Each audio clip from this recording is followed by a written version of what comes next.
V več intervjujih ste povedali, ne, da pišete dramske osebe tako, kot bi jih igrali sami.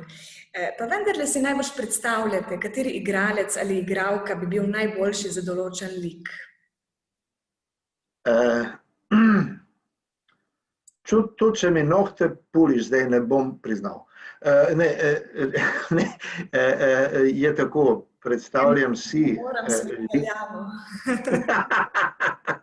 Ne, jasno, da vidim nekoga pred sabo, ki delam to vlogo. Ja vidim konkretno, ma ni igralec.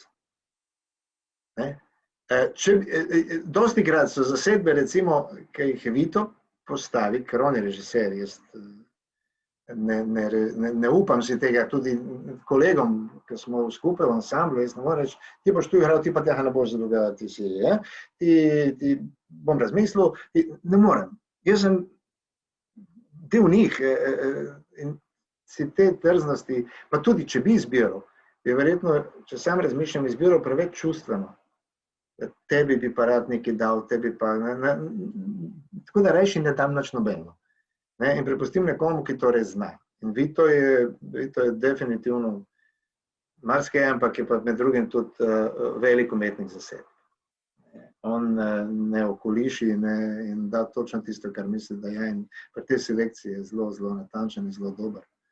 Tako da, jaz ko pišem, pa vedno probam imeti človeka pred sabo, pa se pravim, to večinoma ni igralec, ampak je neka oseba ali pa neka karikatura, ki si jo sam ustvarjam, je živ.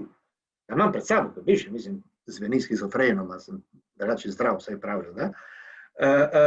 In iz tega pol prihajam. Pa seveda jasno pregovorim vsake besede, kako bi jaz to interpretiral in če je to govorljivo, če je to marsikdaj treba spremeniti, če zmeram, ampak je v tem ena taka odgovornost, da ko že nekaj napišem, mogoče se dostikrat preveč ukvarjam z podrobnostmi vsake vloge, da bo ja imel kaj od tega, kakor v sami sporočilnosti. Čeprav sporočilo pa seveda pride, jasno. Če ne, pošlji po pošti kasneje.